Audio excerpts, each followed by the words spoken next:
May you now resume your seats.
Members, on your behalf, I now invite the majority and the minority leaders to join me in a procession to invite His Excellency the President and His Excellency the Vice President to the House.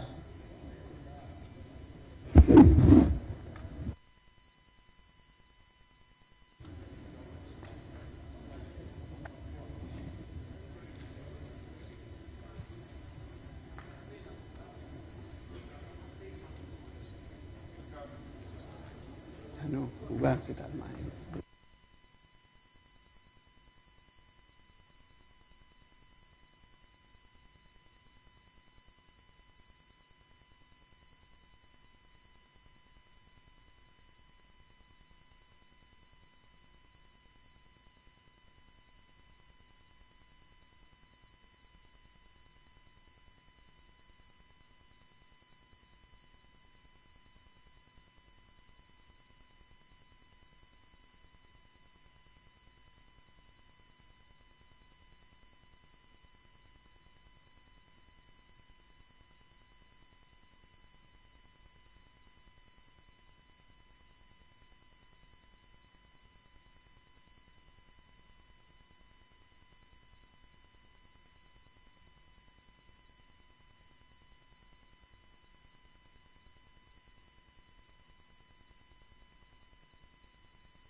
Hey.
isabre die omampanyi abeduru honom a yebo national anthem na yede amano wo fiope na wawura chambers honom na afi wakọ akọ eye empanyimfo ho ewo ho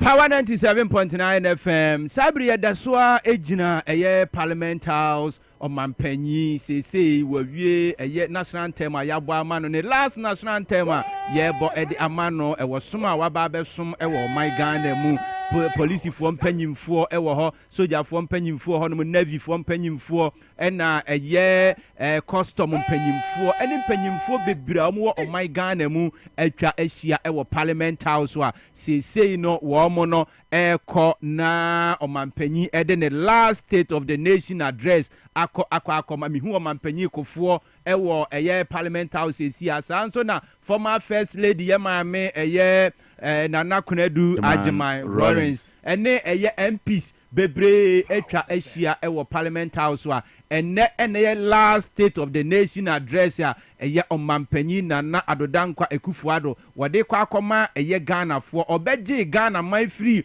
eye president elect Yewura John Dramani Mahama hono no senia woje no eni sese ya enenso eye last day a okoye state of the nation address said the oman no emu esitie efa security sem efa enioma oman no said no obeje no ne said ono nso ebeja ede ama eye omampanyi Mahama no Mr. Eric ahanyo ewa han Mr. Eric memo akwa ba yeah so wo share their course wa wo share TV XYZ when him say we a very very important event yes esan say in 2016 Ghana for the omogidie nyina ehye Akufo-Addo nsa yekoto aba December 7 and January 7 2017 ogitumi say obehwe ma yebu oman no begidi say o fast forward ko 2020 battle no say na yekoye no Ghana for dodo na ekire omadwen senia abato no ko du baby a ekoye 137 in parliament no begidi say sa amre no nanka esesa Akufo-Addo etumi tena ho ebisa ne ho say state of the nation a yedekoto aba 2020 no ayese nipa dodo na omu ede omu gidi edi shame mu no amsa so atekakra enti 2020 and 2024 no dia omu beye no ena ebe kire senia Ghana for ebe responde enti 2024 yakoto aba na NDC ewini with that huge margin na kire say nye normal ni nyina na ekọ yie enti say oba ba deliver state of the nation address a we twa ni 8 years we are expectations no e high NPP e share bobebre enti wo hwe ebia agric sector wo hwe mining fighting galamsey 2017 2018 no mode start say ekosisan wo hwe ebia edwuma mambunu no ebenya enti no ma bebre a megidi say wo kan bobo bi so dada sa no ma no ana megidi say obobo ni nyina po na odi atodwa na the obeka na no so is of interest to many people esan say yatoaba ana NDC for AD enkunim enti sene Akufo-Addo beka say oman a mede be hye Mahama nsa no sei na etie say ne kro anya ne kro eno de megidi say okasa wia na ebehu sene ebetumi aka bibia fa ho Mr. Ahanyo yenhwe eye senia esiko ewo eye Ghana the investment and the diplomatic community for example omahwe say yatoaba abana yeto ye no dodo na isro omumu I can tell you say 60 to 70% of Ghanaians na omusro say abawe san ko sania esese ekona anhwa a hawbesi nyame adom Dr. Mahamadou Bawumia ono anenu masem say na nka munya ya anka ontwen kakra but nyame adom Ghana somdwe aba enti di Akufo-Addo beka no eno na be mari en democracy no ahyemu kena enti megidi say di oba be ne de formality but senia woku bisa ya no say obeka say bia free SHS koyio ankoyio on the obeka ne de but the obeka ni nyina Ghana for de omo aye omo adwen dada because sanka Akufo-Addo ne legacy na Bawumia ejina so ma MPP edi ye campaign say Ghana fo nto aba emfa ndana se say obedi so 8 years no waboa Ghana waboa ama Ghana yakoye anim anka megidi say the result of the elections would have reflected say si ade akoye say dodo na omunim say eden a it is a statutory obligation enti so ye enti omo mpaebo ani say onka ne ntem no nko na 4th 5th mbese na eja yanje ade na yefa ne say sword no yefa say yanje mfiri ne sem na onko tena ne baabi na chire no so mo ko hwehwem na say enoma koyi a fine anko yie nso a mo ayi betata mo no ne atata mo because akoye say Ghana for abon total reject enti enye bi oba beka no na besesa but ebia Akufo-Addo beka say ma dadwen me hwese ne Ghana for eboje me so on December 7 2016 and January 7 yedi 2 million man no me catch on mo say don't be citizens, don't be spectators. Me sure mobo say be a one district, one factory, one village, one dam, one warehouse, one this. So me my appointed 137 ministers of state to Sokakra na affected Ghana sika we say me buy say me buy juma I am in a hurry and the juma me ye the end of it will determine not the end of it in 2020, the end of it in 2024. Na we lose support or say no me gidi say ebia wa dadwen say Ghana for me say me dadwen na me hwe normal abesen ko say bia nsuo eyiri amanfo wo voter region na me bu mani egu so ana hemfo me hu omo na me instruct so omo sorry no ebia ma dadwen ho say no nti na mutiti ame enti I am sorry ebia eno na oba beka me de me ni nitirimu enti mpaebo ya na Ghana kroye na adayenim sesia obetimi agene mfom so atum sa mpenifo etumi surprise nipa ne bebre menim say obi wo kra wa yedwuma oba da na or resign yako anaso ebia ama na edwuma foforo otumi ka say ebia say edwuma na mebeye no metiti obi nan so a onfa encheme 31st night me kwa sorry and one of the messages nipa ne kai ne say nipa hwe wakumem na wo kata wani ana wa hwe chire kakra so wafum obi a sra nyankopɔ efa ne sɛ bonifache na won so fa obi de fache no na afi we ya ye be start on a clean sheet. Maybe he wants to go home finally hearing telling Ghanaians say look me tie mo between who say amount for bebre I disappointed omudi yaw. Look, a lot of people in the new patriotic party make me catch or say they are very angry not at Dr. Bawumia but at President Nana Akufo-Addo because omo feel say as wode no sanka omo ka otie ya anka ebia Ghana nkodu no sa ba me de mete ba bia me bisa me ho say ebia economy no na tesen ena me kwei etesen the security in the country etesen 3 weeks ago the tension in the country was such that everybody including the diplomatic community were afraid. Maybe the state of the nation today is that Ghana is peaceful. Ghanaians are only praying for a peaceful transition, the climax of it. Until you can take credit, say, Meshemobo, say, Niobe Winino, Yedi Tumino, Ebemano, Anna Mahama Winnie, Bibiatre, say, Tumino, but the Mama Mahama, send a speaker kind, say, or no Sabreno, or need to me be abium. But you can say the state of the nation is more relaxed than 3 weeks ago.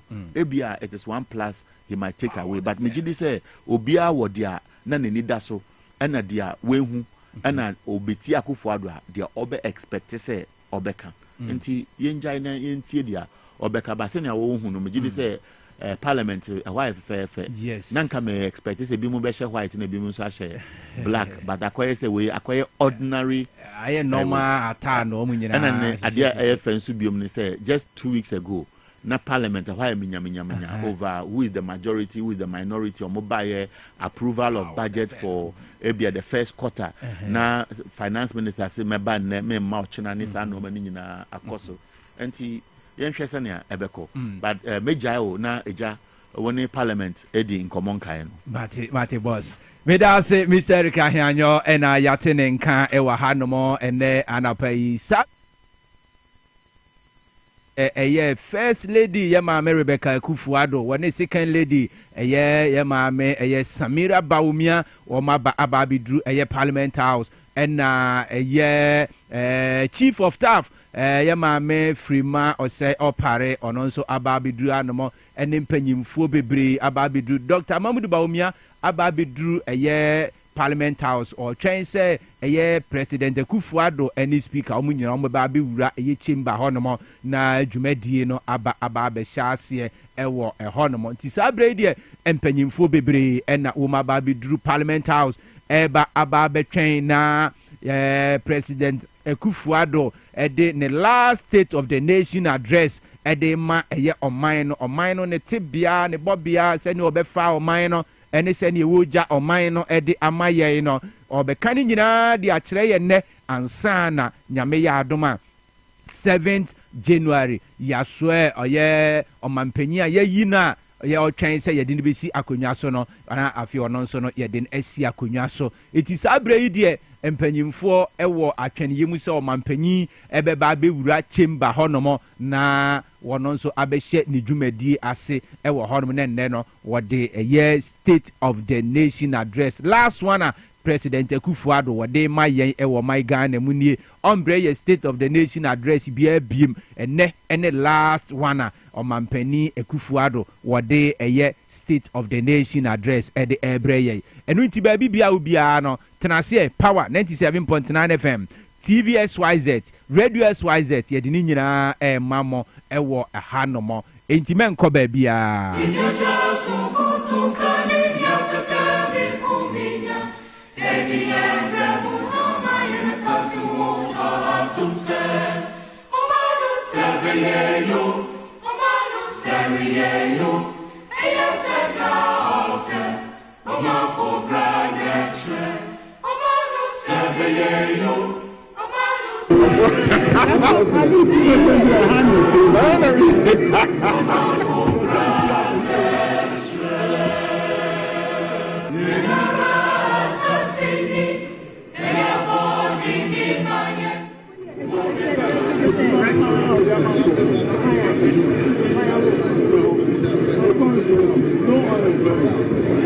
Sabre ya mene wo kase me hu se Chief Justice eti honomo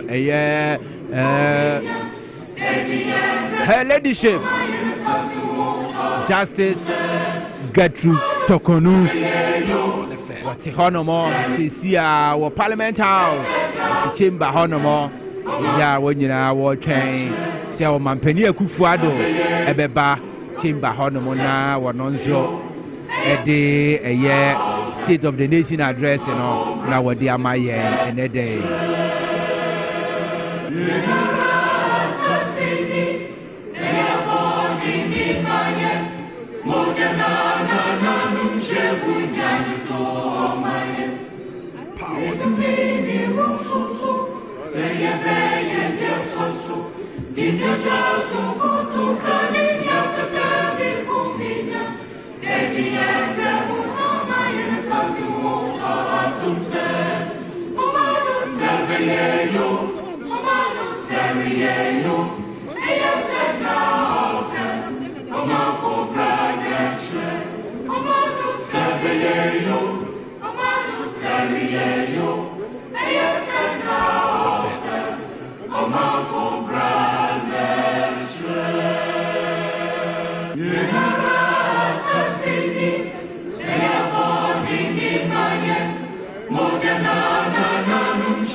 yes na ho se omanfo sabri amene wo kase Speaker of Parliament ene ne leadership ni nyina ene omampani Nana Adodankwa Akufo-Addo ene Vice President omunyina ato santene a wo mo eko chambers honomo na Omampeni Akufo-Addo the State of the Nation address. Last one the abre Ghana munipa nti sabri amene ka say die Omampeni Akufo-Addo ene Speaker of Parliament omo eko eye chamber honomo omo ko chamber honomo na omo akọ the State of the Nation address the akọ Ghana munipa hu eye Chief of Defence Staff enemy hu IGP so eka ho amu nyina ebo eye Omampeni echidom sabre die eye mpanyimfo atimi ewura chamber honom a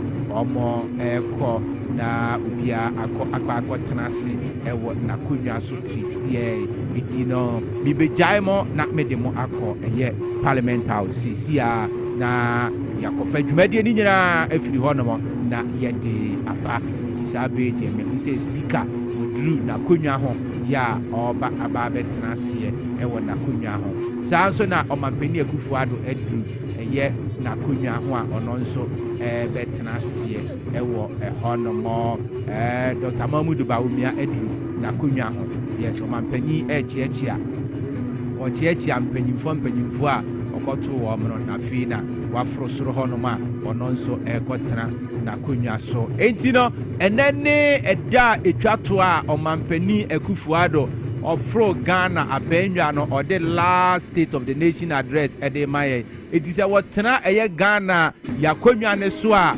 eno ene eda etwato sabede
Honorable members,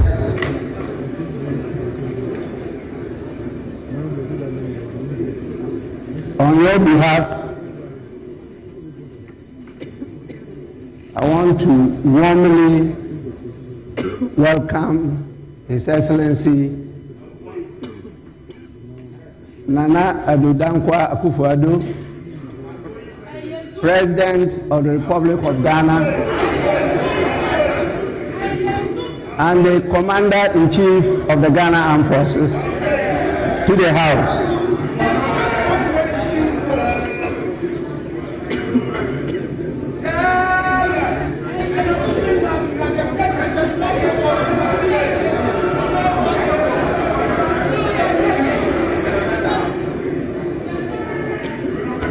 Before I invite him to perform a very important constitutional duty, kindly allow me to acknowledge the presence of the following people.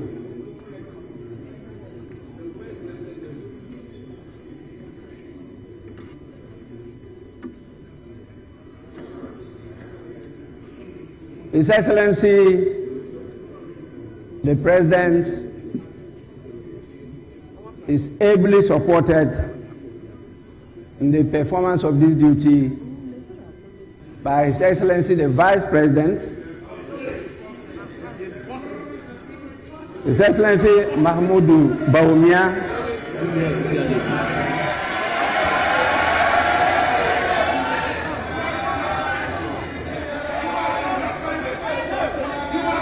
we also have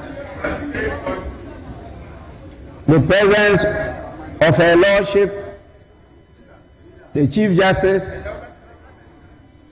Justice Gertrude Tukonu,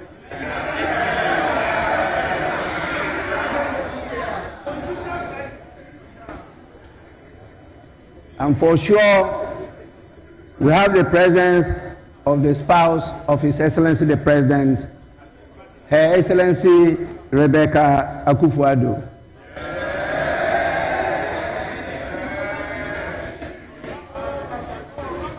And His Excellency the Vice President is with his better half, the spouse, Her Excellency Samira Bawumia.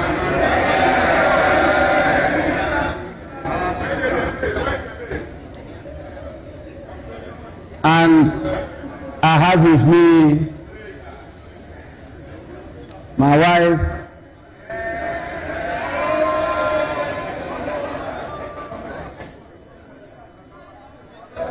the Left Honorable Madam Alice Ajua Yunus.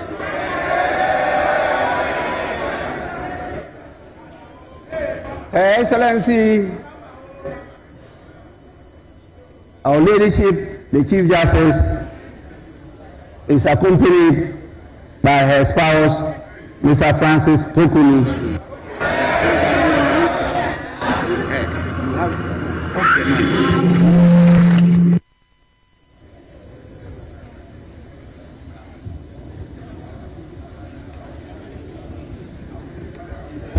We also have with us the Chief of Staff, Honorable Akufia Fema Osei Opare.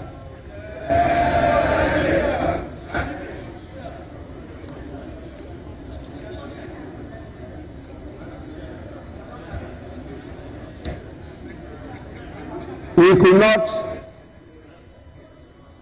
be joined by the chairperson of the Council of State, by his ably represented by our own veteran politician, lawyer, the person of Mr. Sam Okudzeto, Senior Advocate of Ghana.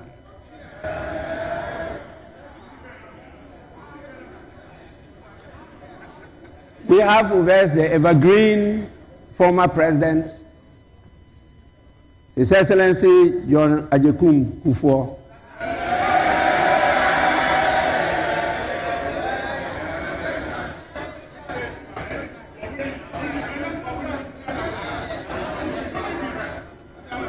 It's very important on your behalf. I thank him for always being with us here in this house. He is always present anytime we have an important function in Parliament. And we are extremely grateful to you, Your Excellency. We also have another very important partner of us. She is always also ever present anytime we have an activity here. I'm referring to Her Excellency, the former First Lady, Nana Konadu Agyeman-Rawlings.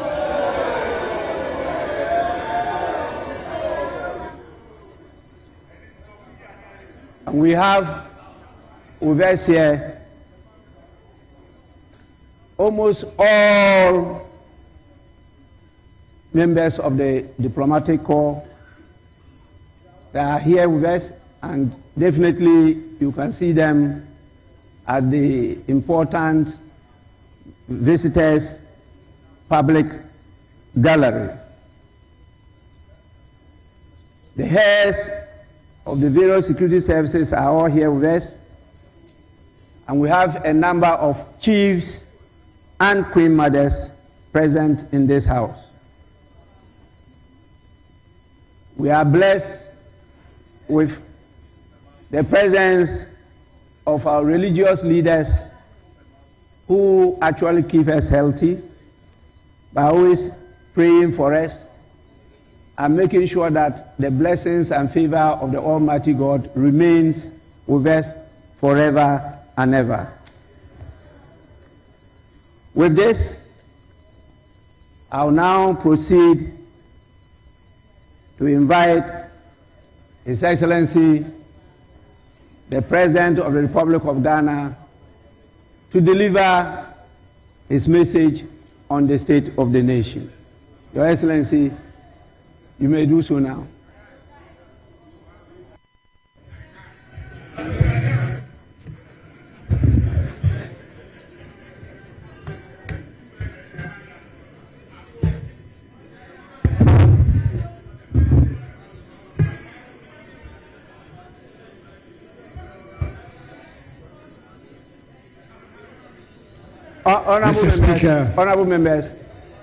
Honorable members, please.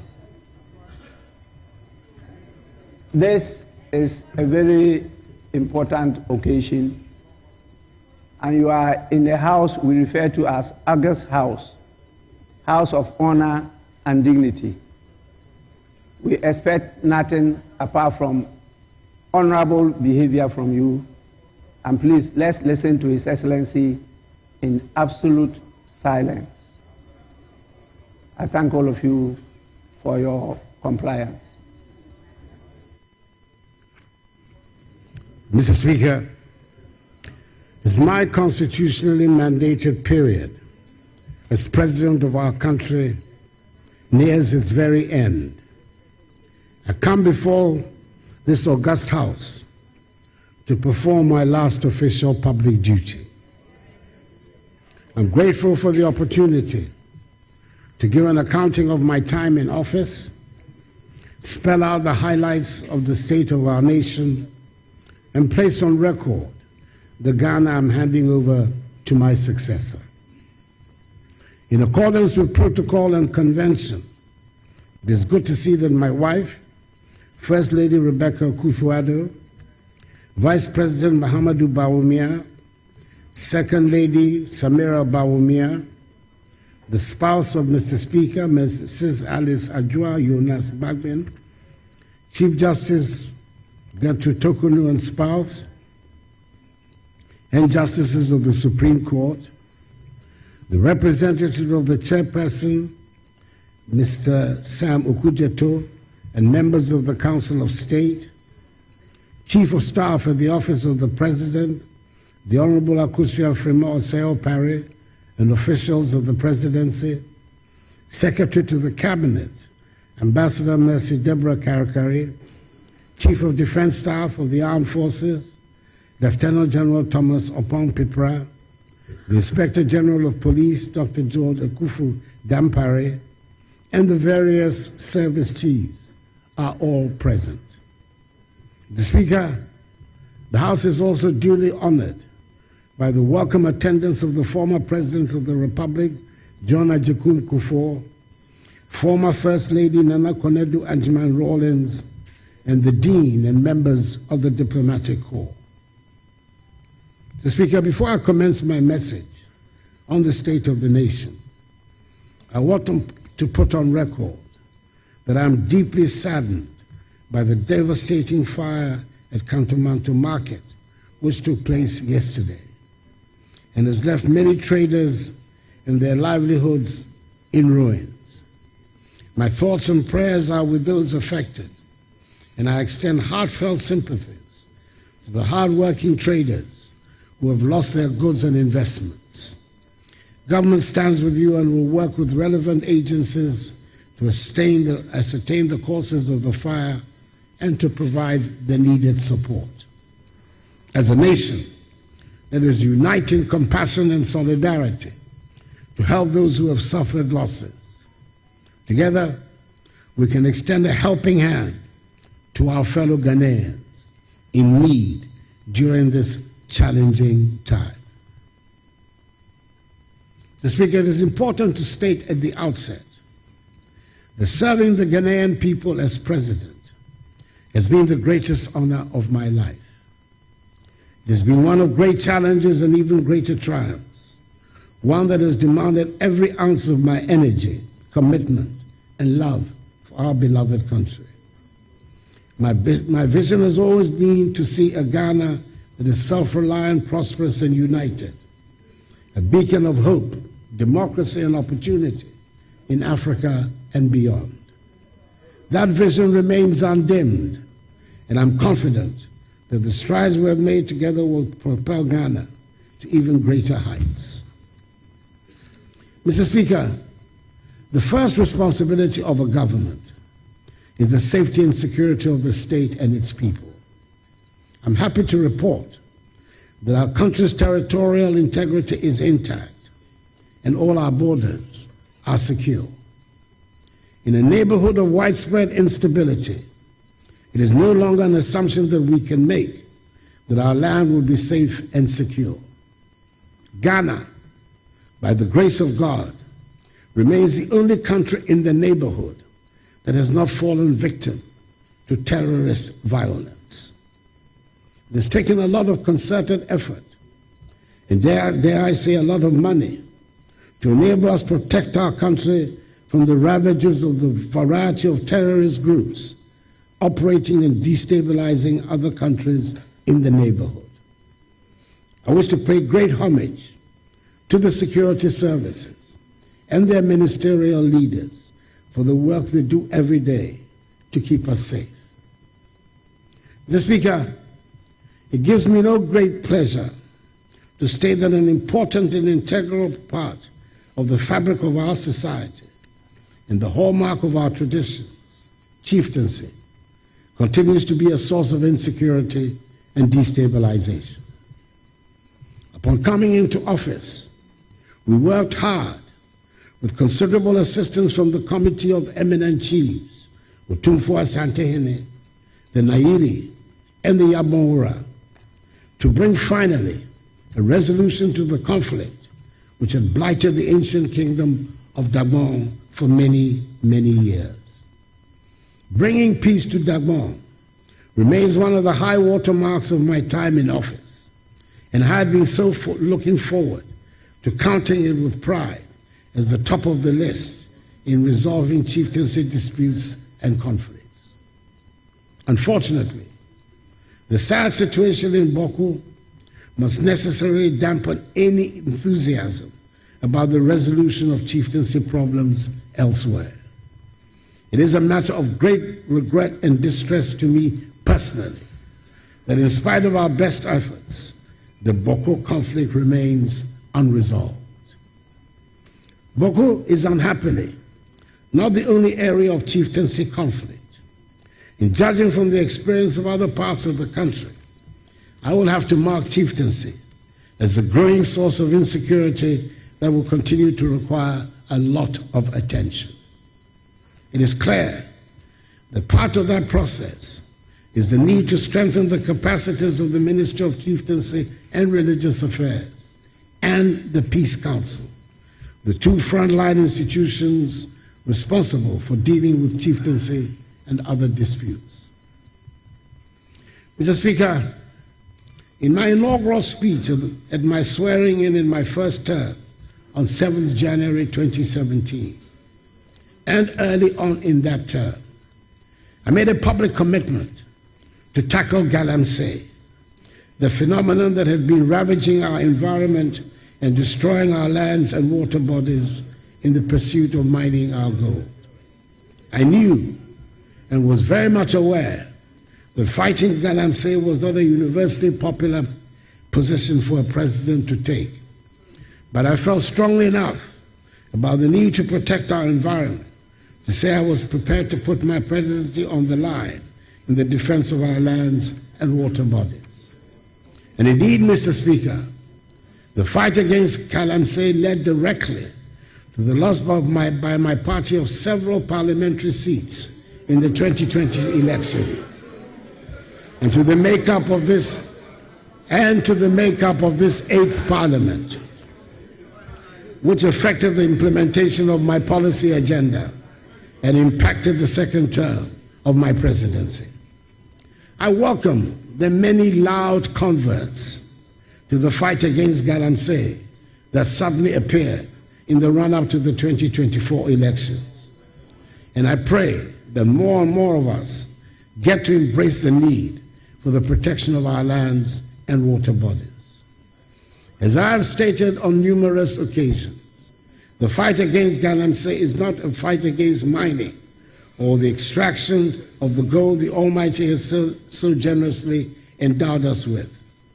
But we owe it to future generations of Ghanaians to extract our minerals in a manner that protects our lands and water bodies. I'm happy to be able to say that we have implemented some of the boldest and most progressive policies in the mining, forestry, and land sectors.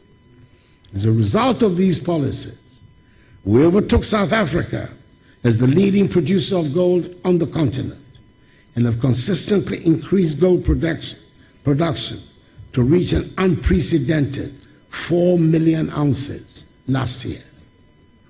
Not only have we revamped dormant mines like the Obuasi and Bibiani mines, we have also worked to deliver the Cardinal Namdi mine, the first large-scale mine in northern Ghana, and the first greenfield gold mines in our country in more than a decade, with the ongoing construction of new mines in Ahafo by Newmont and Upper West by Azuma Resources. To add value to these volumes of minerals, we have constructed, through a public-private partnership, a 400-kilogram capacity gold refinery here in our country.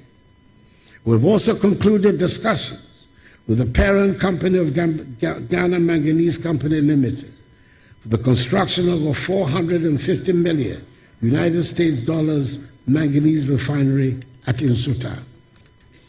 Moreover, the establishment of the Ghana Integrated Aluminum Development Corporation and the Ghana Integrated Iron and Steel Development Corporation has laid the groundwork for the industrialization of many of our natural resources. These entities are expected to generate significant revenue, create jobs, and enhance the value addition of our natural wealth. Each of these initiatives was guided by the vision to harness Ghana's wealth for the benefit of her people, ensuring a legacy of sustainable development for future generations.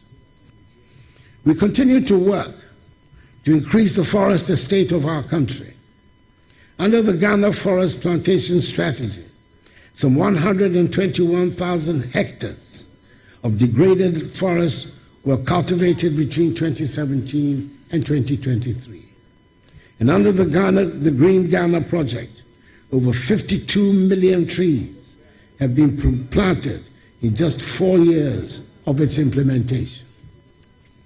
In 2023, Ghana became the second country in Africa and the third in the world to receive results-based payments from the World Bank Carbon Fund for reducing emissions. Under the Ghana Cocoa Red Plus program, we have also completed all the necessary steps under the voluntary partnership agreement with the European Union. And effective June this year, Ghana will become the first African country and the second globally to issue forest law enforcement, government, and trade licenses. Mr. Speaker, if arguments still rage over what there is to show for the fight against galamsey and the effects of irresponsible mining, there can be no such arguments about the introduction of the free SHS and free TVET programs. Another policy that did not have universal approval when I sought to introduce it on coming into office.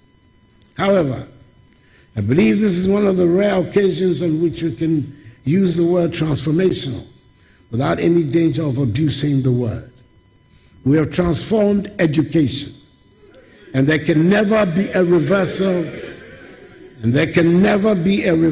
of the fact that some 5.7 million young people have gained access to secondary education who would otherwise not have had the opportunity but for free SHS and free TVET. Indeed, my administration has also prioritized technical and vocational education and training, TVET, establishing 34 new TVET institutions and upgrading 62 existing ones to equip our youth with 21st century skills. Mr. Speaker, I'm proud that we were brave enough to have started the free SHS policy at the beginning of my first term and resisted the calls for a gradual introduction. I'm glad that we've removed from the Ghanaian mindset the belief that secondary school education is only for people from certain households and families. From 2020, when the first cohort of free senior high school candidates sat for the WACC, Ghana has consistently recorded over 50% of candidates scoring A1 to C6 in all 4 core subjects. This marks a stark improvement compared to the years prior, particularly the period when pass rates in core subjects were largely below 50%. This year's results, the 2024 results, have maintained the laudable trend from 2020. Indeed, only 51.6% of candidates achieved A1 to C6 in English in 2016, compared to a much higher 69.52% in 2024. For integrated science, the pass rate improved from 48.35% in 2016 to 58.77% in 2024. Mathematics demonstrated the most dramatic progress, rising from a mere 33.12% pass rate in 2016 to an impressive 66.86% in 2024. Social studies followed a similar trend, improving from 54.55% in 2016 to 71.53% in 2024. Moreover, the 2023 WACC results stand out as the best in the history of the examination.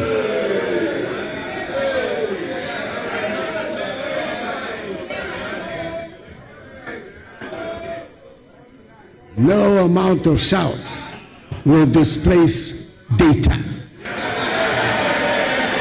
It will not happen. The data is there.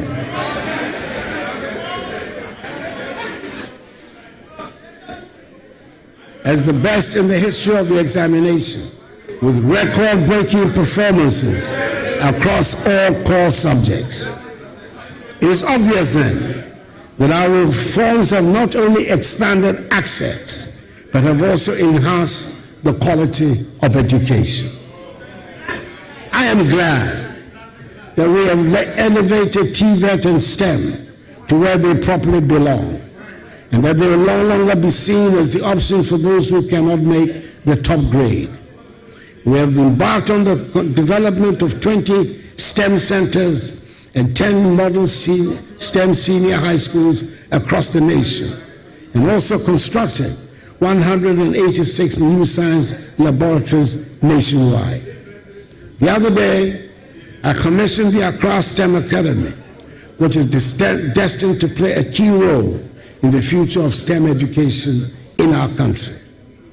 These institutions are designed to provide hands-on learning experiences with cutting-edge facilities. From coding to robotics, our students are being prepared for the demands of the 21st century. It has not been without challenges, but the results are evident. I'm delighted with the infrastructure transformation that has taken place on our school and university campuses. This was displayed in a dramatic fashion a few weeks ago when the Ministry of Education staged the simultaneous commissioning of 80 new educational facilities across the nation.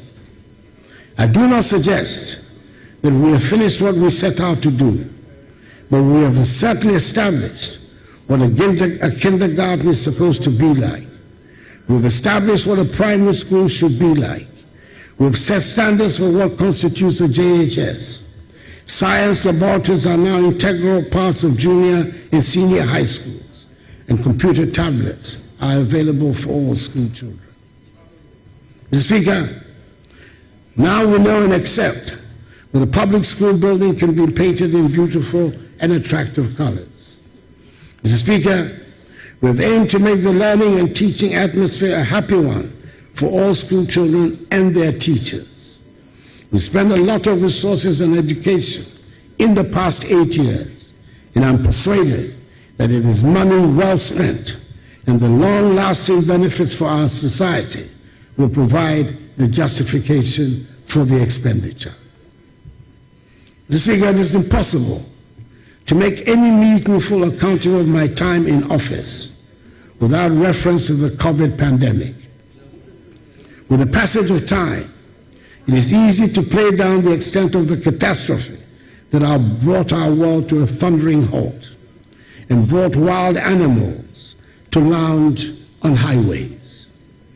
Do we remember that airports around the world were closed, and some 2 years after the formal end of the pandemic, worldwide shipping and cargo freight have not returned to normal?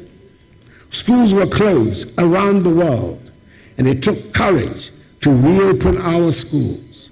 And there are parts of the world that have not yet made up for the closure of schools necessitated by the pandemic. Probably, Mr. Speaker, the most poignant aspect of those times was not the fear that gripped us all, but the fact that we were unable to hold hands or hug each other, and we could not have funerals for our dead. It is worth emphasizing the point that with the help of the Ghanaian people and the guidance of the Almighty, we managed the pandemic in our country to the admiration of the whole world. Indeed, during the COVID-19 pandemic, Ghana emerged as a leader in Africa, managing the crisis with a balanced approach that prioritized lives and livelihoods. We were among the first countries on the continent to secure vaccines and roll out a comprehensive vaccination program. The establishment of our own vaccine manufacturing facility under the supervision of the National Vaccine Institute, a body created by Act of Parliament, in collaboration with international partners, is a testament to our resolve to build resilience in our healthcare system.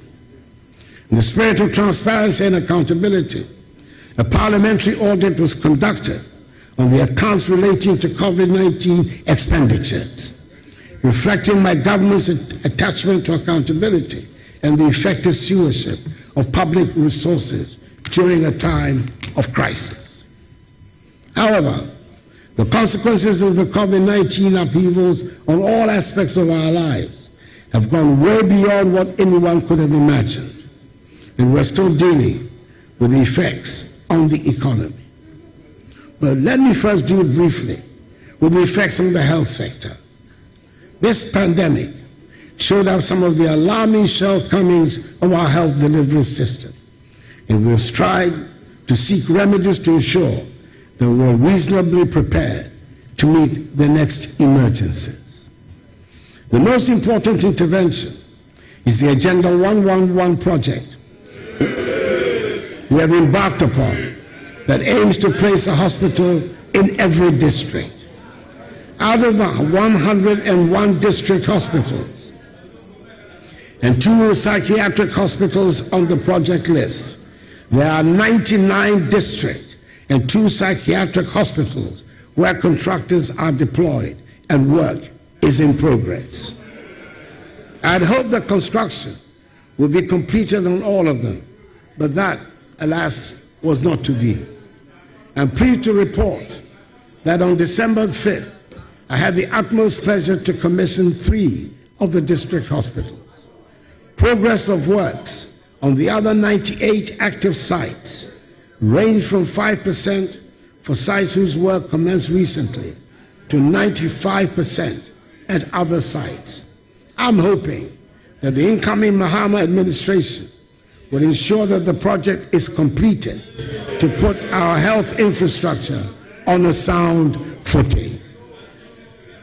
Furthermore, we launched the National Ambulance Services Revitalization Program, increasing the number of ambulances from 55 barely functioning ambulances to over 300, ensuring timely emergency response and saving countless lives. The strides in healthcare reflect our collective commitment to build a system that prioritizes the dignity, health, and well-being of every Ghanaian. Furthermore, we've revived the National Health Insurance Scheme, which at one point before I came into office appeared to be reverting to the days of cash and carry. The number of subscribers has risen from 10.6 million in 2016 to 17.9 million at the end of 2023. With the renewal of subscriptions being facilitated by a tap on the mobile phone and the scope of the scheme being broadened to include treatment for sickle cell disease, kidney dialysis, and childhood cancers. Mr. Speaker, our economy took a bigger hit from the COVID-19 pandemic and ensuing consequences than had been anticipated. And in 2021 and 2022, we were in unaccustomed trouble. Our economy, which in my first term had been widely acknowledged to have performed creditably, marked by the longest period of single-digit inflation, 7% average GDP real growth rate, and strong external balances, was on its knees. The government's difficulties in Parliament, with the slimmest of majorities, gave the impetus to the international rating agencies to trash us on their assumption that we would struggle to get financial policy measures passed through the legislature. We faced the problems we encountered with equanimity, took a deep breath, and decided to apply for an IMF-supported program, dubbed Post-COVID-19 Program for Economic Growth, PCPEG, in the middle of 2023. The implementation of the program so far has gone well, even as it has been challenging. We have passed successfully through 3 successive reviews of program implementation by the IMF board, with the most recent review approved on 2nd December 2024, leading to the disbursement of $360 million United States dollars. The fund has therefore disbursed a cumulative $1.9 billion United States dollars to date. At the moment, I'm able to say with confidence that the crisis is over, and that the economy has recovered strongly and faster than projected.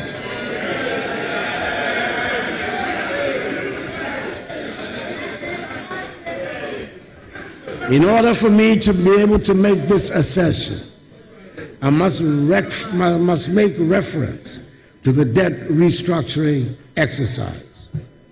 It affected many bondholders and was one of the most challenging decisions my administration had to undertake. It was not a choice made lightly, as we were acutely aware of the personal and financial hardships it would impose on individuals, families, and institutions across the country. Many citizens had invested their hard-earned savings and we fully understood the pain and sacrifices this exercise demanded. However, it became evident that without such bold and decisive action, our economy would have faced an even greater crisis with far-reaching consequences for every Ghanaian. This restructuring was essential to address unsustainable debt levels and to create the fiscal space needed to stabilize the economy and lay the groundwork for future growth. It was critical in ensuring that Ghana could meet her financial obligations, regain the confidence of international and domestic investors, and restore our economic credibility. Through the resilience and understanding of the Ghanaian people, coupled with the strategic measures we implemented, we have been able to chart a path towards the recovery that is underway. Today, we're witnessing the positive outcomes of the painful but yet necessary exercise. The economy is rebounding strongly. Our fiscal position is more stable, and our debt sustainability has significantly improved. These developments have provided a solid foundation for sustained growth and development, ensuring that the sacrifices made by bondholders and other stakeholders will not be in vain, but rather the basis of Ghana's economic revival. Mr. Speaker, the country is not broke, as some propagandists want us to believe. We're handing over the country with gross international reserves of almost 8 billion United States dollars. This is more than the 6.2 billion United States dollars of gross international reserves my administration inherited in 2017. Economic growth. The noise will not shut out the statistics. And I intend to put the statistics on the record of Hansa, no matter the amount of noise.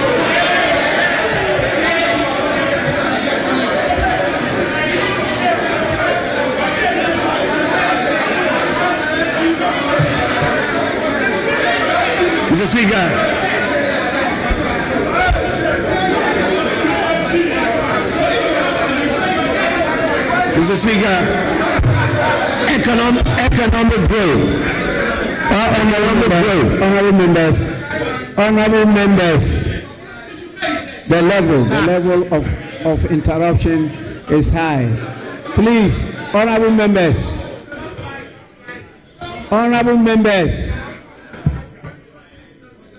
His Excellency the President is not out of order. Please.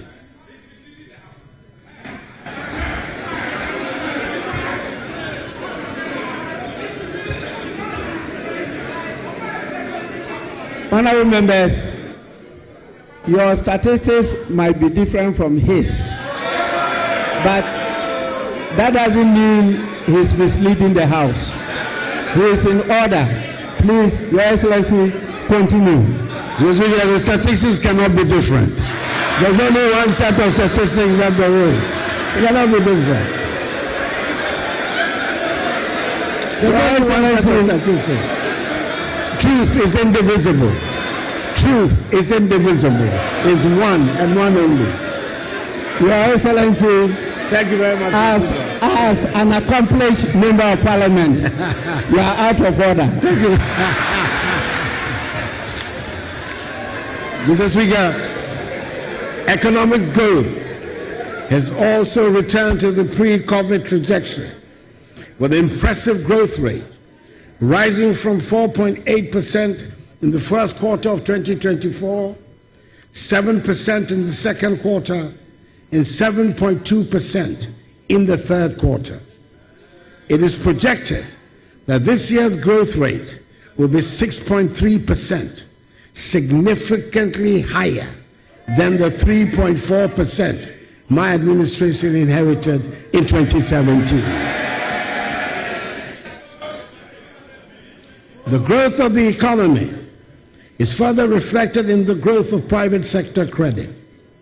Private sector credit in nominal terms grew by 28.87% in October 2024, compared to the negative 7.5% growth recorded in the same comparative period of 2023. In real terms, growth in credit to the private sector improved to 5.5% compared to a contraction of 31.6% recorded in October 2023. It is further reinforced by improved external balances, with the current account balancing improving significantly to a surplus of 2.6% of GDP in the first 9 months of the year, compared to a deficit of 6.6% of GDP in 2016. In much the same way, the trade balance has improved and stands at a surplus of 3.85 billion United States dollars, compared with a deficit of 1.8 billion United States dollars in 2016. Headline inflation, which stood at 23% in November, is still very high, but this is coming down from 54% recorded in December 2022, following the effects of COVID-19 and other global economic pressures. Encouragingly, food prices have also begun to decline, bringing some relief to households and contributing to a reduction in the overall cost of living. Government has implemented significant measures to address the hardships that accompanied the economic difficulties. These include increased budgetary allocations towards the school feeding program, the capitation grant, the National Health Insurance Scheme, and the Livelihood Empowered Against Poverty program, LEAP. The stock of public and publicly guaranteed debt increased during the economic difficulties. However, the government is servicing its debts, honoring coupon payments for both domestic bonds and Euro bonds. Moreover, the debt levels are reducing, recording a significant reduction in the debt stock by 46.8 billion Ghana cedis to 761.0 billion Ghana cedis in October 2024, from 807.9 billion Ghana cedis in September 2024. The public debt to GDP ratio, therefore, reduced from 79.2% in September 2024 to 74.6% in October 2024. This is expected to reduce further to 55% of GDP in net present value terms, a level that restores Ghana's debt sustainability. It is hoped that the new government will continue with the policies being implemented to achieve the debt sustainability target. I'm happy to inform the House that today, 3rd January 2025, my government will honor coupon payments to our Eurobond holders amounting to $346 million United States dollars. We cannot afford to default on our debt repayments. That's advice that I want to give to the incoming finance minister. These achievements demonstrate our firm commitment to the policies, structural reforms, and program objectives and targets under the program.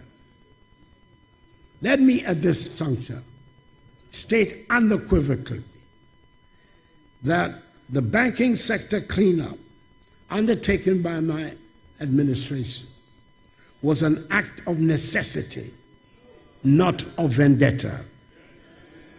It was a bold and decisive intervention to safeguard the strength and integrity of Ghana's financial system.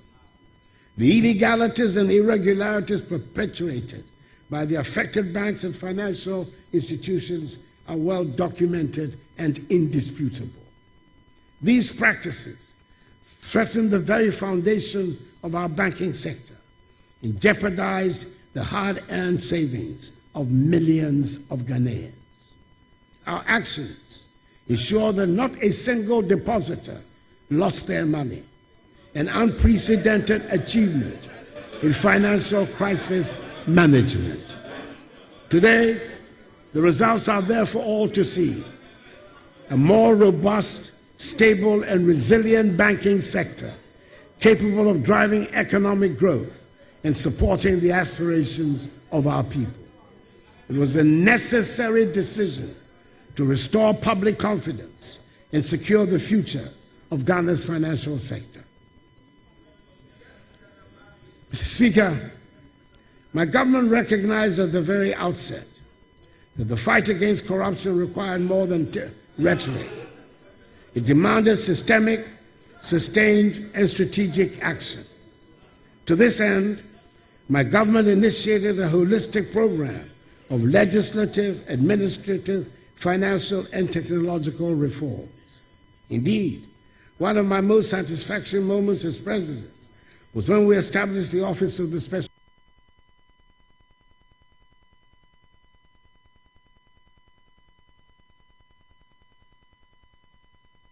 Determination to tackle corruption head-on. I wanted Ghanaians to know that no one, no matter their rank or status, would be above the law. Its creation was initially met with considerable skepticism in some quarters, but I believe now that there is general consensus that has been an important contributor to our anti-corruption efforts. During my first term, we passed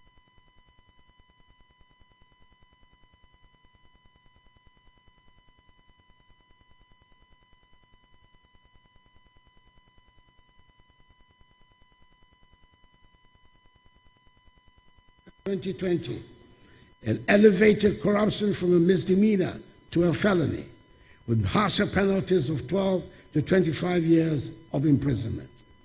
We also enacted key laws such as the Fiscal Responsibility Act, the Revenue Administration Amendment Act, and the Anti-Money Laundering Act, all of which have strengthened our institutional framework to combat corruption and ensure accountability.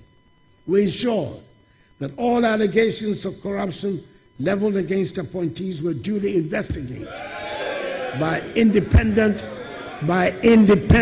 institutions of state, which generally dismiss them as unfounded. Budgetary support for accountability institutions has also witnessed unprecedented increases. For instance, from 2017 to 2023, SRA's budget increased by 99%, Parliament's by 100%, the Office of the Attorney General by 162%, the Audit Service by 258%, and the police by 274%. These investments reflect my administration's commitment to empowering these institutions to discharge their mandates effectively, which means that the tools needed to exact accountability from all public office holders, including those of my own government, have been considerably sharpened. The application of these tools, whilst respecting as it should due process and the rule of law, however, should pose no problem, no fears for any honest public office holder. I remember the early days of these reforms when skepticism abounded. People asked, will this really make a difference? Today, the numbers speak for themselves.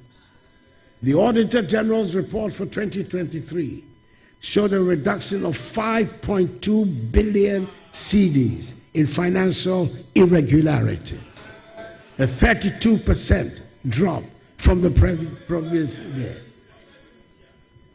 My speak, you're not listening to me. You're not listening to me. I've just explained to you. From the previous year, I just said so. Listen, open your ears and listen to me. Mr.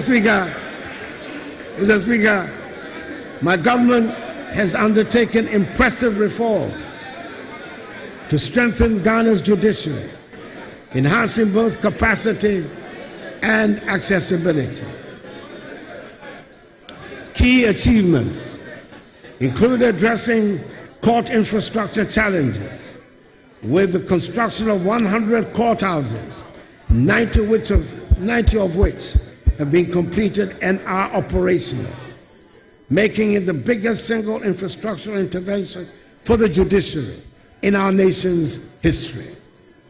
The establishment of the Court of Appeal complex in Kumasi, along with 20 townhouses and a guest house for justices in the northern sector, now enables appeals from 11 regions to be handled locally, reducing delays in justice delivery.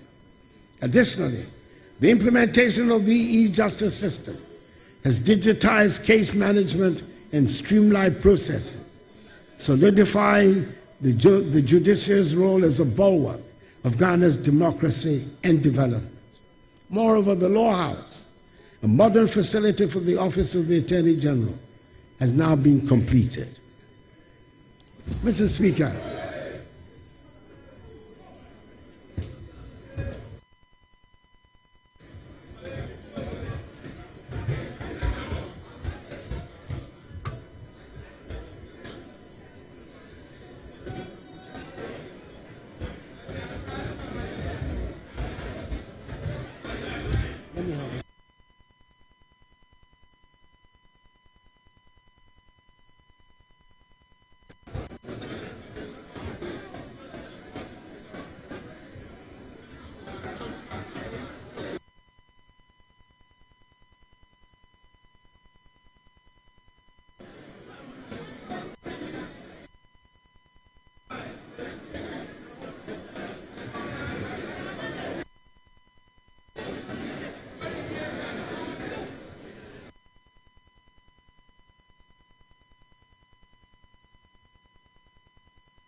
Honorable members, please.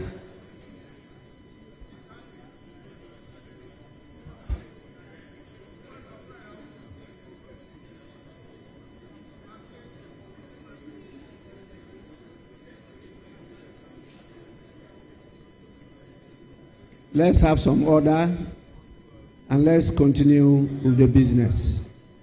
Your Excellency, you may do so now. Thank you very much, Mr. Speaker. Apologize for that. Mr. Speaker, as I was saying, infrastructure development has been a cornerstone of this administration. The construction and rehabilitation of over 12,000 kilometers of roads have improved connectivity and reduced travel times. These projects have not only facilitated trade, but also enhanced access to essential services. It is fitting, therefore, to acknowledge that this administration has constructed more roads and interchanges than any other in our nation's history. In the Greater Accra region alone, we have completed the Pokwase Interchange, Tema Motorway Interchange Phase 1, Obechebi-Lamte Interchange Phase 1, the East Legon Underpass, and recently, the Flower Pot Interchange. Beyond Accra, we have also delivered the first ever interchanges in the Eastern region at Suhum and in the Northern region at Tamale. Each of these projects tells a story of commitment, foresight, and a Ghana that is continuously moving forward. There are 14 additional interchanges currently underway across Ghana, each at different stages of completion. In Greater Accra, we're building interchanges at Obetemi-Lamte Interchange Phase 2, Nungwa, Ajingrano, Gombaria, Pram Pram, Dawinya, Savannah, and Tema Motorway Phase 2. In the Ashanti region, ongoing projects include the Swami Interchange Phase 1, Anumanje, Makro, Magazine New Road, Ebusuakura and Abrepo, as well as the PTC Interchange in Takoradi in the Western region. These projects represent the scale of our ambition, a commitment to excellence and growth that knows no limits. Mr. Speaker, in aviation, we've expanded airports, including the construction of the Yakubu Tali International Airport in Tamale, the Prempeh I International Airport in Kumasi, the rehabilitation of the Sunyani Airport in Sunyani, and the completion of the Ho Airport in Ho. These projects position Ghana as a hub for regional air travel. Mr. Speaker, over the past 7 years, we have revitalized Ghana's railway sector, undertaking key projects to modernize and expand the network. Notable achievements include the rehabilitation of the 66-kilometer narrow-gauge Western Line from Kojokrom to Takwa, the construction of a 22-kilometer standard-gauge line between Kojokrom and Manso, and securing funding to extend the Western Line from Manso to Huni Valley, connecting to the port of Takoradi. Additionally, a 6-kilometer standard-gauge line in Kumasi is underway, and the Tema Mpakadan line has been completed. Progress of the Ghana-Burkina Faso Railway Project further underscores efforts to enhance regional trade and integration. Mr. Speaker, we have made some good strides in improving the housing sector. Over the period, we built 1,070 affordable houses and broke ground for an additional 800 in the Greater Accra region. We've also established the National Home Ownership Fund, which is delivering 534 homes in Tema Community 22. We delivered the 1,000 homes to the security services and are delivering 600 homes for public servants through the Bungalow Redevelopment Program. Mr. Speaker, the transport sector has also seen the deployment of electric buses in major cities, reducing carbon emissions and aligning with our climate change commitments. These advancements signal Ghana's commitment to building a sustainable transport infrastructure for the future. Behind every completed road and bridge is the story of lives transformed, farmers reaching markets, students accessing schools, and families connected. Mr. Speaker, my government has prioritized the modernization of Ghana's maritime infrastructure, with the Takoradi Harbour standing as a shining example of this commitment. The port has been transformed into a world-class facility, enhancing its capacity to meet the demands of modern trade and of the oil and gas industry. In November 2024, I commissioned the state-of-the-art oil and gas services terminal, a $100 million investment, which serves as a hub for oil field operators, logistics service providers, and other key players in the energy sector. Additionally, I launched a dry bulk terminal and the Atlantic Services Container Terminal, diversifying the port's capabilities and solidifying its role as a critical player in regional and international commerce. We have also begun the processes for the construction of another modern port at Kita. These efforts are positioning Ghana as the leading logistics and shipping hub in Africa, creating jobs, boosting investor confidence, and ensuring sustainable economic growth for our nation. Mr. Speaker, agriculture remains the backbone of our economy, and our investments in this sector have been transformative. Through the distribution of over 2.7 million bags of fertilizers and improved seedlings, we have increased crop yields and enhanced food security. For example, maize production increased by 110%, rice by 48%, and soybean by 150% between 2017 and 2023. The establishment of 140 agricultural mechanization centers and the rehabilitation of irrigation schemes have modernized farming practices and reduced dependence on rain-fed agriculture. The establishment of warehouse facilities under the One District, One House initiative has also helped reduce post-harvest losses by 30%. The net effect of these policies is that our agricultural GDP growth rate rose significantly from 2.7% in 2016 to an average of 5.7% in 2023. Our cocoa sector has also witnessed remarkable improvements, with productivity increasing from an average of 450 kilograms per hectare to 800 kilograms per hectare, making Ghana a leader in sustainable cocoa production. The living income differential policy, a policy agreed to by President Alassane Ouattara of Cote d'Ivoire and myself, under the aegis of the Strategic Partnership Agreement between our two countries, which is a fixed premium of 400 United States dollars per ton, added to the selling price of cocoa beans, irrespective of fluctuations in market prices, ensure that our hard-working cocoa farmers receive a fairer share of the global value chain, indeed, receiving the highest prices in the history of the cocoa industry in Ghana. We were told by the minority leader on the campaign trail and in the presence of the now president-elect that my successor will increase the price per bag of cocoa from the current 3,100 cedis to 6,000 cedis. Our farmers will be very happy when this pledge is realized.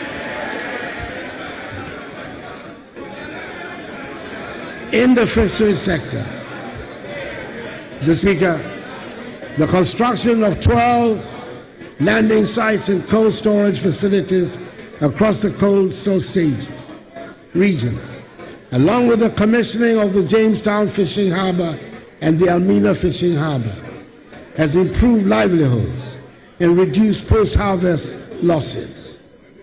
These interventions have significantly boosted the incomes of our fisher folk and contributed to the sustainability of our marine resources. We have also enforced measures to combat illegal, unreported, and unregulated fishing, protecting our marine biodiversity for future generations, and proving the doubting Thomas wrong about our commitment to transforming the fisheries industry. Mr. Speaker, Ghana has made significant progress in expanding electricity access, with the electricity access rate increased to 88.85%, up from the 79.3% I inherited. In renewable energy, completed projects such as a 4-megawatt floating solar PV at Bui and a 15-megawatt solar PV at Kaleo, together with a 100-megawatt solar PV under construction at Bui and a mini-grid electrification program in Ada East, have advanced efforts to reach the 10% renewable energy target by 2030. Mr. Speaker, it is worth emphasizing that I inherited a nation plagued by doomsday, but I'm very happy to say that I leave office with the lights on.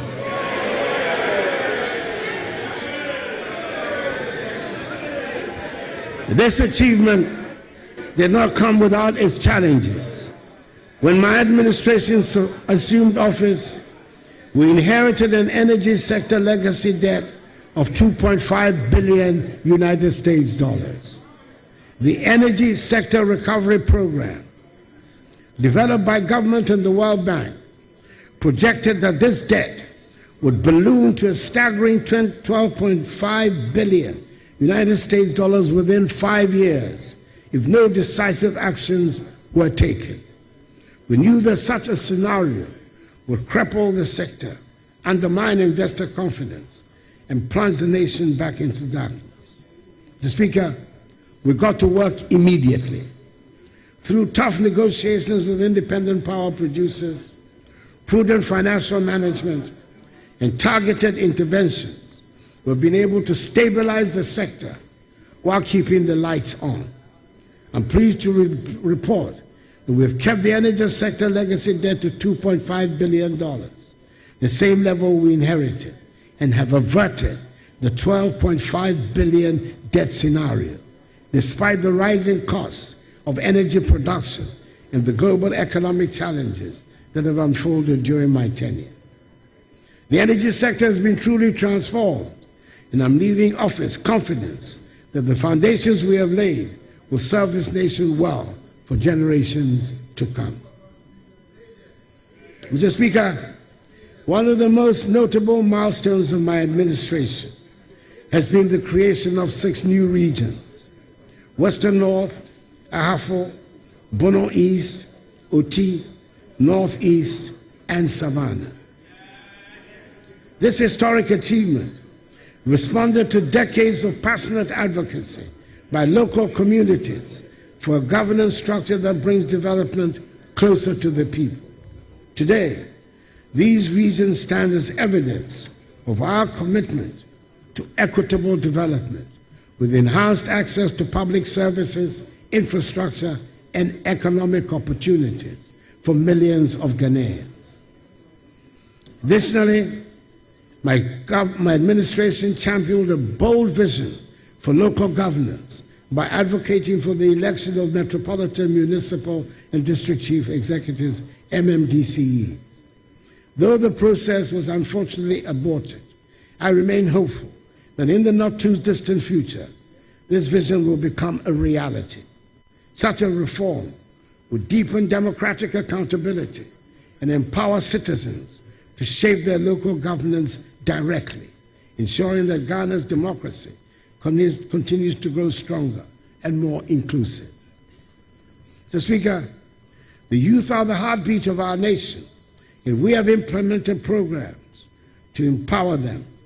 From the National Youth Authority reforms to sports infrastructure development, We've ensured that young Ghanaians have the tools and opportunities to thrive. The construction of some 150 AstroTurf pitches across the country and the rehabilitation of existing stadia have boosted Ghana's standing as a hub for international sports, including hosting successfully, despite all odds, the 2023 All-Africa Games. Creating an entrepreneurial climate has been a cornerstone of my administration's vision for empowering Ghana's youth. From the establishment of the National Entrepreneurship and Innovation Programs, NEIP, in 2017, with a $10 million United States dollar seed fund, to the transformative Greenhouse Estate Project and Entrepreneurship and Innovation Center in 2020. We have supported 15,000 startups, trained 250,000 young entrepreneurs, and created over 100,000 jobs. Initiatives being implemented by the Ghana Enterprises Agency, GEA, like the Ghana Economic Transformation Program, the Hubs Grant and Acceleration Program, CAP-BUS, U-START, and the Ghana Cares Obantapa Program, have further strengthened this vision, benefiting some 1.6 million Ghanaians and dispersing over 2 billion cedis in loans and grants. These efforts have sparked innovation, created jobs, and laid the foundation for a thriving entrepreneurial ecosystem, leaving a legacy of opportunity and growth. Mr. Speaker, in tourism, the Year of Return in 2019 and Beyond the Return initiatives attracted over 1.5 million visitors. These campaigns not only boosted our economy, but also strengthened ties with the African diaspora, positioning Ghana as a premier destination for cultural heritage and investment. The establishment of ecotourism sites and cultural heritage projects has further diversified our tourism offerings, attracting global attention. One of the significant undertakings in this sector has been the renovation of the Kwame Nkrumah Mausoleum. This celebrated site, dedicated to the memory of our first president, Kwame Nkrumah, has been transformed into a world-class facility that honors his legacy and attracts visitors from around the globe. The renovations include modernized exhibits, improved infrastructure, and enhanced visitor experiences, ensuring that the mausoleum remains a symbol of Ghana's rich history and a source of inspiration for generations to come. As visitors walk through the mausoleum, they are reminded of the sacrifices and vision that built the foundations of our nation. The Nationalism Park, which I recently commissioned, and which commemorates other important personalities in our independence struggle, like Nii Kwabena Boni, Usuala Tamanche, and the legendary 3X servicemen of the 1948 Christiansborg Crossroads shooting fame, Sergeant Ajete, Corporal Atipo, and Private Odate Lample, has also been added to this development, as will be the proposed Heroes Park, whose sword I cut recently, and whose purpose will be to celebrate the legendary Big Six of UGCC fame and other great figures of our path to freedom.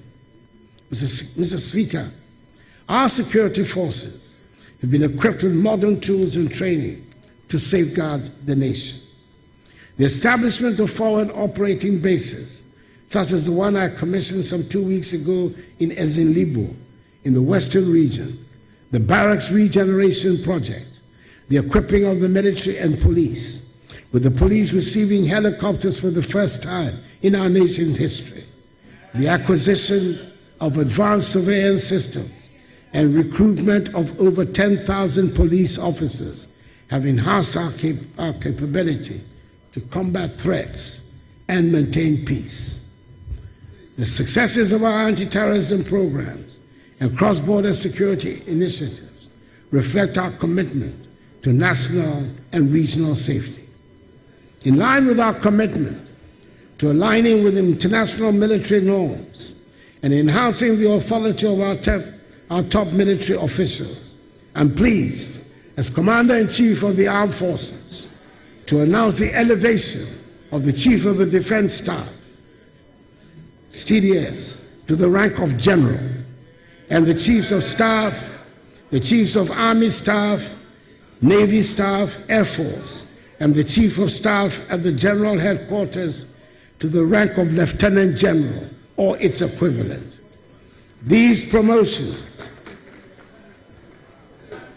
alongside our successes in anti-terrorism programs and cross-border security initiatives, position Ghana as a serious player in defense and bolster our international partnerships in peacekeeping and security. In communications, the digitization of public services, including the Ghana card, mobile money interoperability, and e-services, has transformed service delivery and improved transparency. These initiatives have positioned Ghana as a leader in digital transformation on the continent, with over 18 million Ghanaians enrolled in the National Identification System. The expansion of broadband connectivity to rural areas has bridged the digital divide, ensuring inclusive access to the opportunities of the digital economy. Every citizen's ability to engage with technology is a testament to our shared belief in progress and innovation.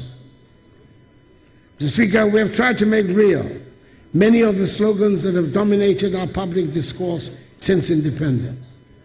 I'm proud to have approved visa-free travel to Ghana for all African passport holders with effect from the beginning of this year. This is the logical next step to the African Continental Free Trade Area and the workings of the largest trading bloc in the world. All these are essential elements to the realization of the AU's Agenda 2063, which envisages an integrated and connected Africa by 2063. Mr. Speaker, I'm thrilled to state that under my leadership, Ghana has made significant strides in foreign policy, cementing our place as a respected voice on the African and global stage. It was during my tenure that Accra was unanimously chosen by the authority of heads of state and government of the African Union to host the Secretariat of the AFCFTA, a crucial phase in Africa's journey towards economic integration. We also secured Accra as host city of the Climate Vulnerable Forum Secretariat, a grouping of 56 countries, reaffirming Ghana's commitment to leading the fight against climate change for vulnerable nations. As chair of ECOWAS for 2 successive terms, I had the privilege of guiding our region through challenges of political instability and economic recovery. Furthermore, Ghana secured a non-permanent seat on the United Nations Security Council for 2 years, allowing us to contribute meaningfully to global peace and security at a time of unparalleled changes. Indeed, it was Ghana that led the Security Council to adopt Security Council Resolution 2667, which provides for the United Nations to pay from assessed contributions 75% of expenses of UN peacekeeping operations in Africa, a matter that had been in controversy and unresolved for several years. Additionally, Ghana witnessed a moment of immense pride when Shirley Ayoko Botry, a distinguished Ghanaian, was elected as Secretary General of the Commonwealth. The first time a Ghanaian and an African woman has held this esteemed position. I hope the House will join me to extend hearty congratulations to our Foreign Minister, Honorable Shirley Ayoko Botry. Yeah.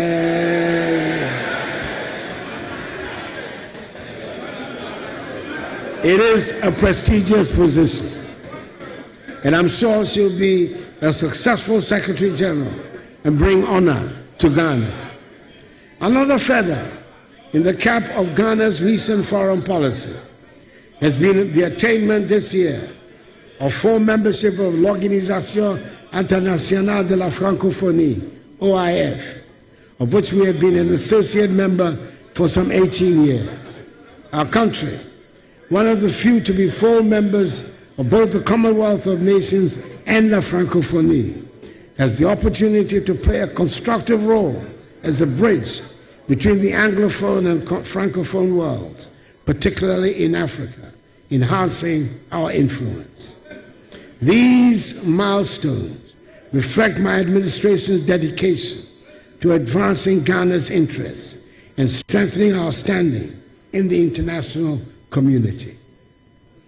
Mr. Speaker, there is a subject that continues to attract a lot of public discussion, and that is the call by some for a review of the 1992 Constitution, under which we have operated in this Fourth Republic for the past 32 years.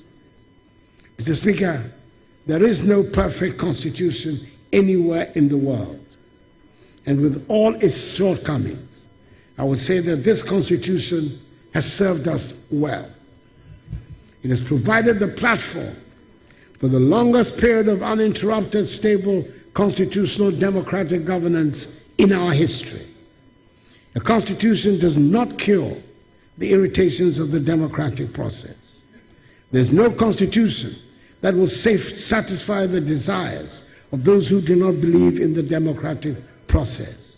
I would suggest that in the approach to the calls for a constitutional review, we should be guided by the old saying, festine lente, the Latin adage for hasten slowly. In this spirit, I'll be forwarding the document prepared and submitted to me by the Constitution Review Consultative Committee on proposals for the review of the Constitution, along with the concerns and suggestions raised, to the President-elect for his consideration as he prepares to assume the responsibilities of leadership. Mr. Speaker, elections are the main planks of the democratic structure. We have just had the 9th set of elections since 1992. The losing presidential candidate called the winner to congratulate him and made a public concession 14 hours after the close of polls, which it is widely agreed were conducted in a competent, free, and fair manner. I doubt there are many such examples anywhere in the world. Yes, we should condemn the outbreaks of violence that followed, and the assumption some had that because a presidential candidate had conceded defeat, the winning party should feel emboldened to cause mayhem. It appeared at one stage that the outbursts of violence would overwhelm the police, who, in my view, need to re-examine rapidly their methods for containing such incidents in the future. I say so without prejudice to the excellent job they did in supervising the electoral process itself. I'm hoping that we will soon reach the stage where the unnecessary tensions that are simulated to accompany our elections will disappear, and elections will become simply something that we do, and do without a fuss and with flair. The efficient, praiseworthy manner in which the Jean Mensa-led Electoral Commission has conducted the past two elections of 2020 and 2024, despite their challenges, is a significant contribution to this end. Mr. Speaker, I would like to take the opportunity of this august podium to congratulate again my friend, with whom I came into Parliament together for the first time in 1997, President-elect John Mahama Mahama.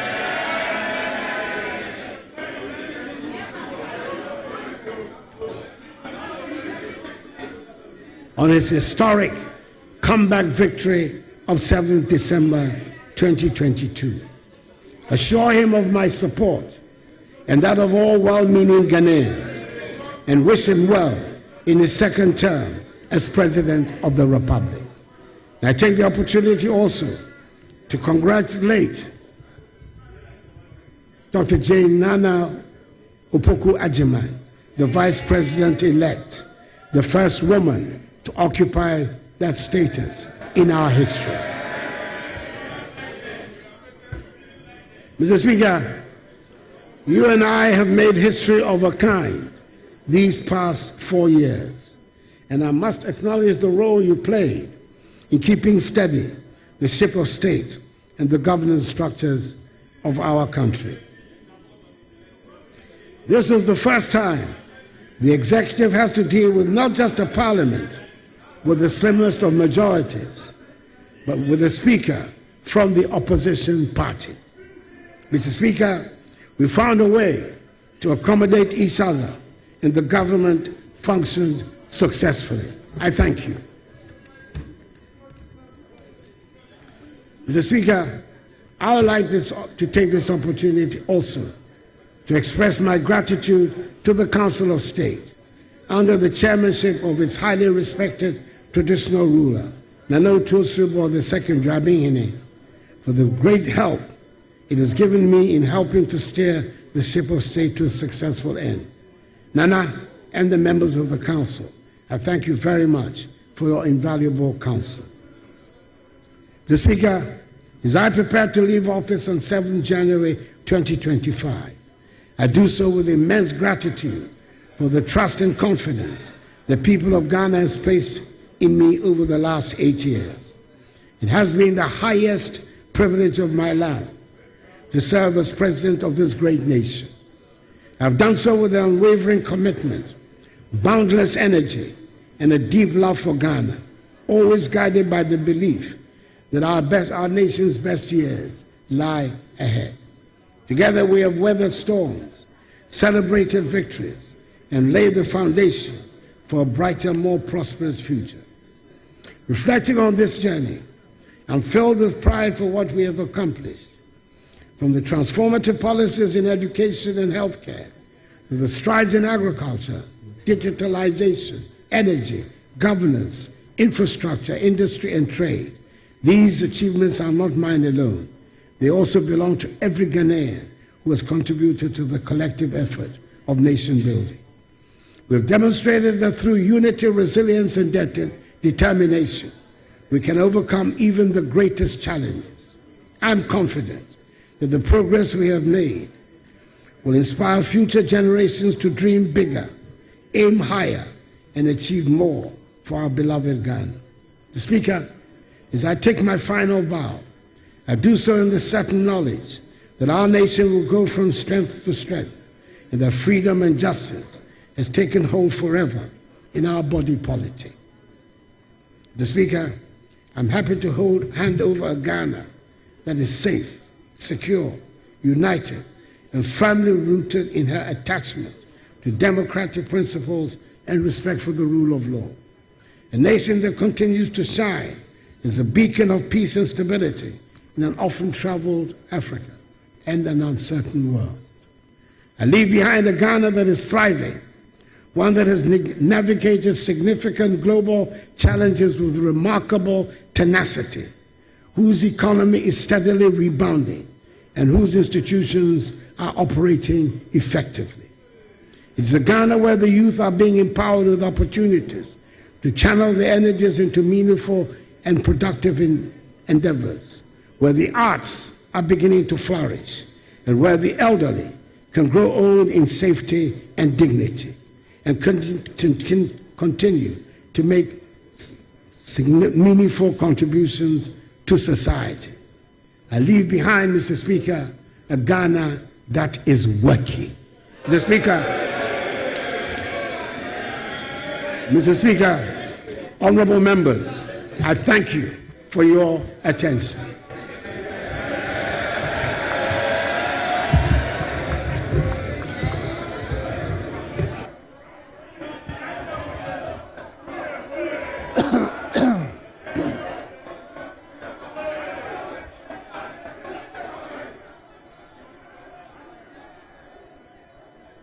I acknowledge you in my speech.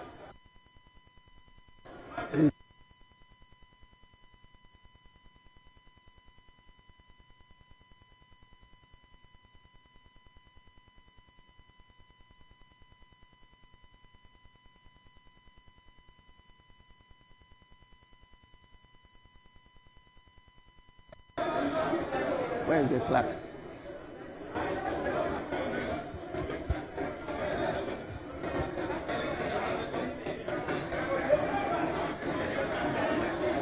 Yes.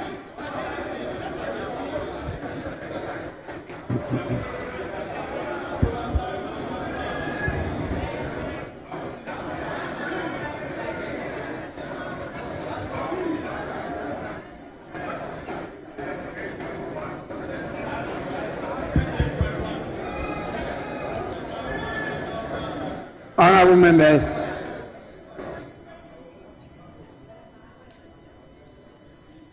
on your behalf, I with all humility convey the gratitude of the Parliament of Ghana to His Excellency the President for the message.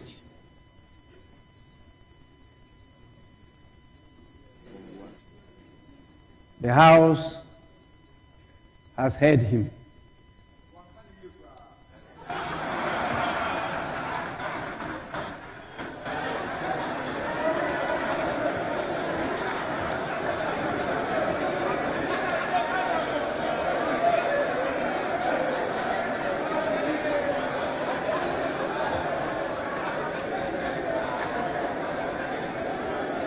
Honorable members,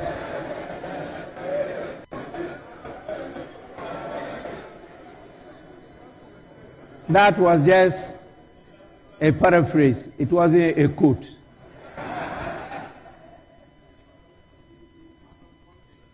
The quote is, "Minkani ye kra."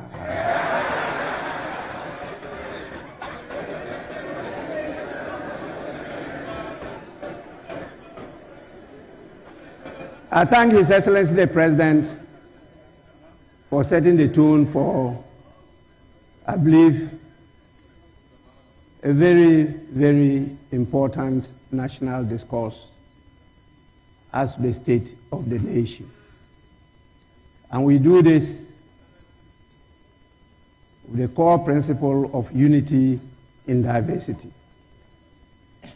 Democracy is about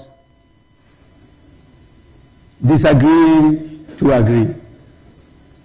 And we are grateful that Ghanaians and all of you have committed yourself to this concept of multi-party democracy. I will, on your behalf, invite the leaders of the House to have a say. I have enjoyed this opportunity for many years, and I won't be the one to deny my colleagues the same opportunity. So we will start by listening to the minority front bench.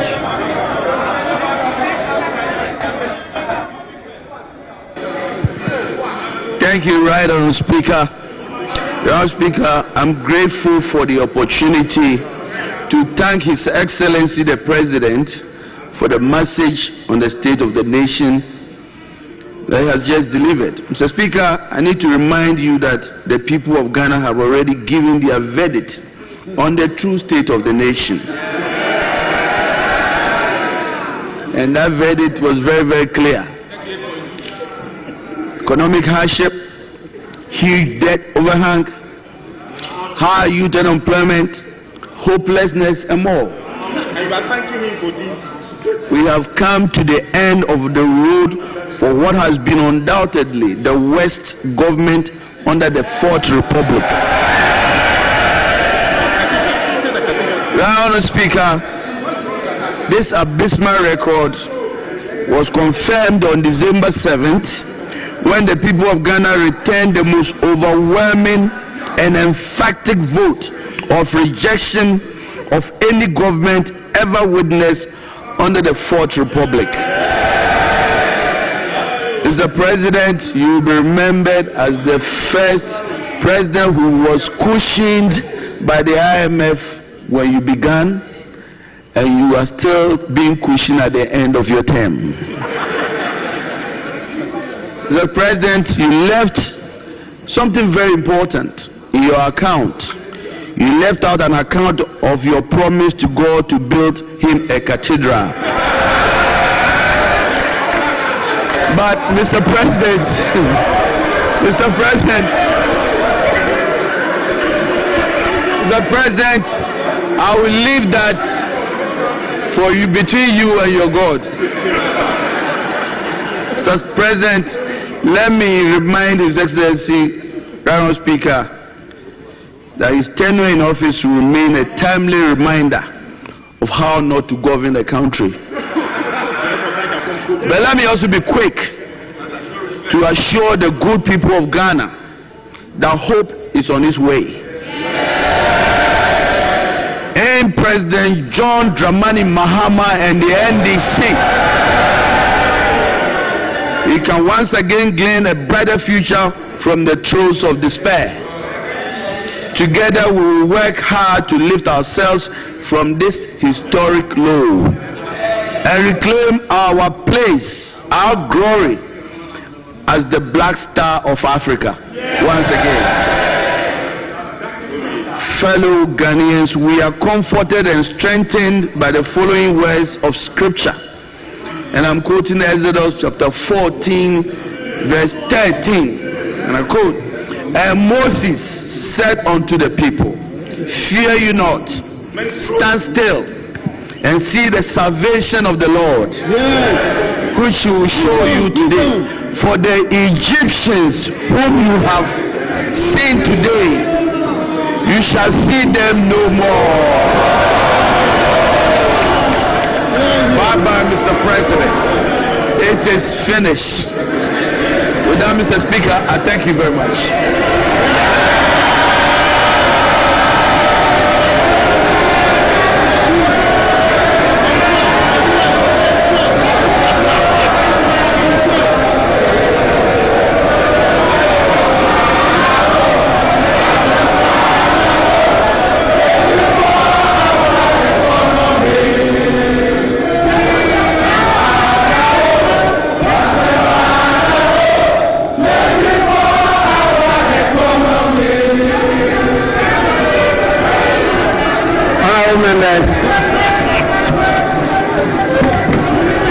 Honourable members,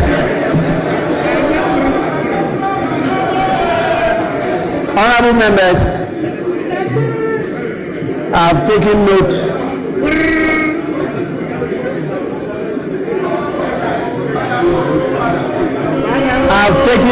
of all those who were on their feet and what they said. But it's now time for me to invite the majority leader, the leader of the House, to have a say.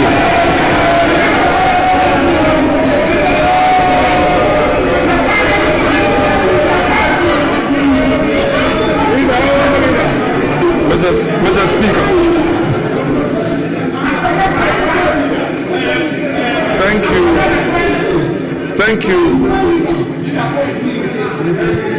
thank you for the opportunity to say a few words in response to the statement on the state of the nation delivered by His Excellency the President. Mr. Speaker, this is the man who 1997 entered the Chamber of Parliament during the second Parliament of this Republic. He inspired the youth of this country through his advocacy. Hamza testifies of his great work in the chamber of this House. Then, as students, we sat at the gallery to observe and to take inspiration from him. Mr. Speaker, through resilience, through firmness of conviction, he tried over and over again and made it to the presidency. Mr. Speaker, today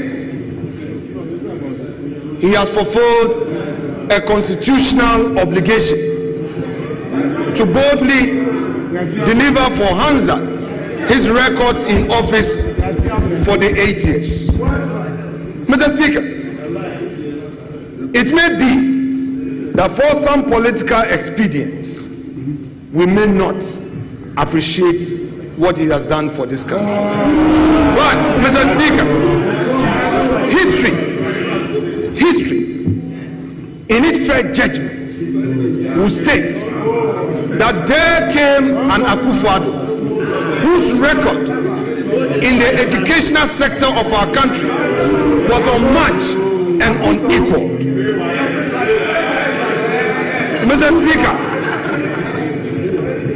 this is a man who is never afraid of challenges that confront him. Honorable members, please, silence. Let's listen to the majority leader. Please. Mr. Speaker, he has given us data, which data tells us the record he came to meet and the record he is leaving us with. Mr. Speaker, the Agenda 111, a very ambitious policy to revive our health sector and to provide for the needs, the health needs of the many vulnerable communities, Mr. Speaker, which is also unmatched, is there for all of us to see. Mr. Speaker, above all, this president and his government have demonstrated that they have what it takes to keep our country safe all around us. And by virtue of my being a member of the ECOWAS Parliament, I am able to say on authority the challenges our West African neighbors face in terms of security. This country is safe and secure, and it is a haven for many West Africans who would want to invest in our country. This is a country we must be proud of. Mr. President, your country is proud of you. Democracy has experienced its best under your leadership. Today, we are being told that there's a new hope. That's no problem. It is supposed to be so. But soon, we will see the true colors of the umbrella. So, Mr. Speaker, I would want to say to my colleagues that you are yet to take over. We would be watching you for the next 4 years. And if indeed you have transformed, we will see with our naked eyes.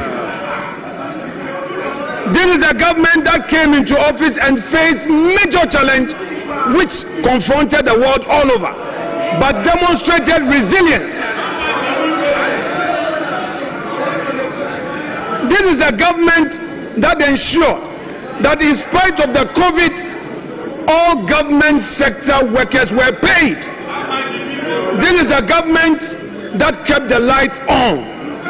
This is a government that ensured that over 5.7 million Ghanaians had access to education. And Mr. Speaker, I would want to relate to this issue of free SHS.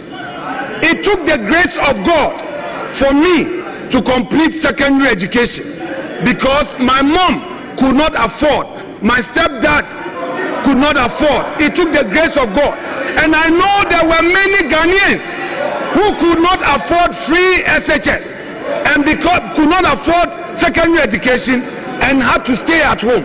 We know in our communities today, all those who could not get free SHS benefited from it when Akufo-Addo assumed office. Mr. Speaker, TVET was also implemented for those who are placed at the lowest ebb of fortune's wheel to also get advantage of getting technical education. This is it.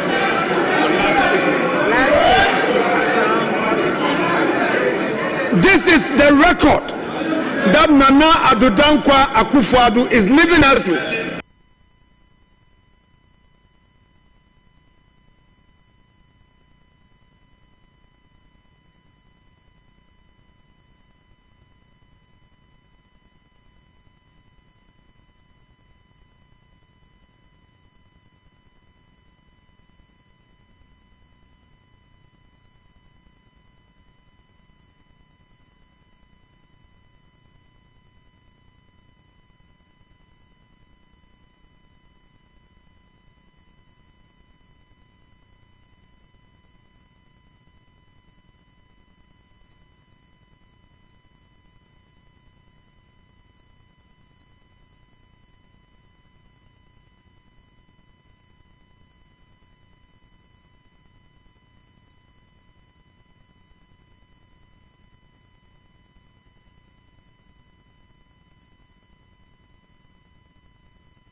But if you say you are available only on Monday,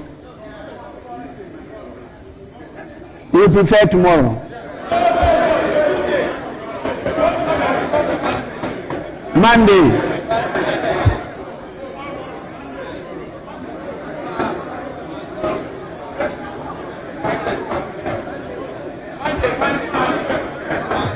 Honorable members, I get the sense of the House and will accordingly adjourn to Monday at 10 in the forenoon. The House is accordingly adjourned.